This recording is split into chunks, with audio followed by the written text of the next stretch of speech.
आज भी ना आया तेरो लाला।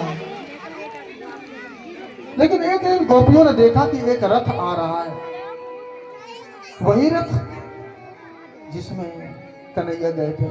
गोपियां कहने लगी, हम तो पहले से कहते थे कि हमारे बिन कन्हैया ना रह सका, हमारे बिन बिल्कुल नहीं रह सकता। आ गया ना।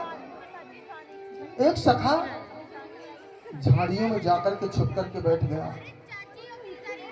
वो कहने लगा, मैं कन्हैया से आज बिल्कुल नहीं मिलूंगा।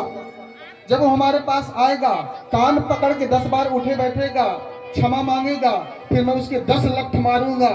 जब वो कहेगा कि मैं छोड़ करके नहीं जाऊंगा, तब मैं गले लगाऊंगा, नहीं तो मैं मिलूंगा ही नहीं। झाड़ियों में छिप करके बैठ गया। लेकिन जब सब लोग मिलने चले गए तो उससे भी रहा नहीं गए, वो भी झाड़ियों से निकल के आ गया। तो जब रथ आया,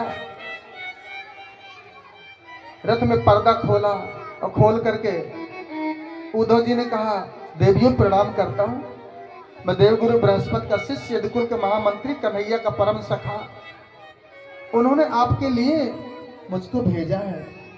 गोपियां कहने लगी, हे भगवान, वाह रे कन्हैया, परसों की कहकर के गए और वर्षों के बाद तुमको याद भी आई तो स्वयं न आए, अपने मित्र को भेज दिया। उद्धव जी कहने लगे, क्या मैया के महल बता सकती हैं आप? गोपियां कहने लगी, उद्धव जी, आजकल कोई मैया के महल को पूछता नहीं है, लेकिन ये जो नाली बह रही है ना यहाँ पर, इस नाली के किनारे किनारे किनारे किनारे चले जाना, और जहां इस नाली का अंत है वही मैया का महल है। बोले, कोई साधारण नाली नहीं है, हजारों गौएं, हजारों गोपियां, हजारों बछड़ा एक एक बूंद आंसू गिराते हैं, वही बूंद नाली बन जाते हैं, दिन भर बहती रहती है नाली में, बहती रहती है। उद्धव जी की रोए खड़े हो गए।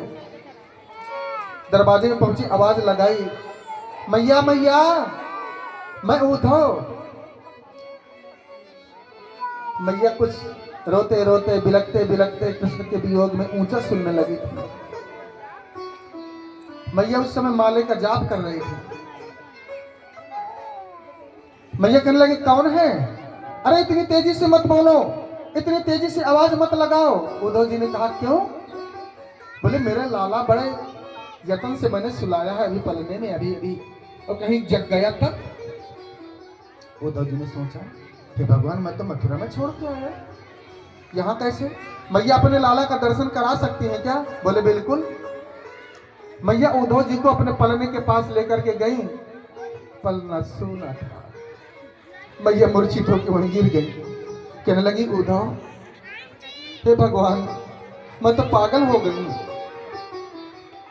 कन्हैया को छोड़ करके पता नहीं कितना समय हो गया, लेकिन उद्धव ये वही आंगन है जहां पर मैं उंगली पकड़ के उसको चलना सिखाया करती थी, जहां पर मैं उसकी हाथ पकड़ के नाचना सिखाया करती थी, जहां पर वो कौवे से झगड़ा किया करता था, रोटी दे करके, रोटी छीन करके।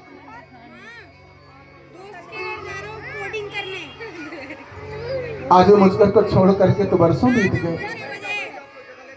उद्धव जी ने सोचा कि जब माँ की ये स्थिति है तो राधा रानी की क्या ना होगी दशा।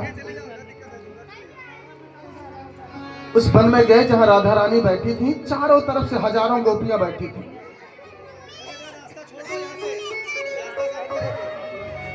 राधा रानी के पास एक गोपी कह रही थी, दीदी, मैंने आज एक स्वप्न देखा। बोले, कौन सा स्वप्न देखा है? बोले, आज मैं जब निद्रा में थी,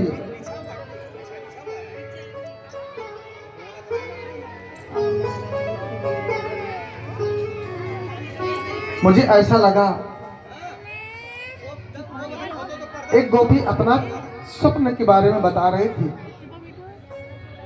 राधा रानी से कि राधा रानी जी, अरे पन घट पे गई